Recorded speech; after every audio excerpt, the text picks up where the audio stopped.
के लेखेको रहेछ यहाँ घन्टीमा त अझै छ बजिरहेछ है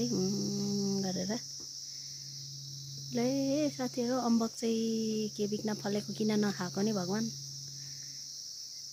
भक्तजनहरूलाई दिँदा हुन्छ नि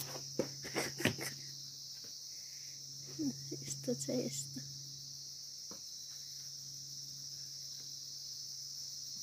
मोटाई हेर्नु न यसको कत्रो मोटा है यत्रो मोटो छ मतलब यतिको छ यो चाहिँ फलम चाहिँ हैन है ड्रोन यो के को यो स्पेशल टाइपको यो मेटल आज मुङ्ग बजिरहेछ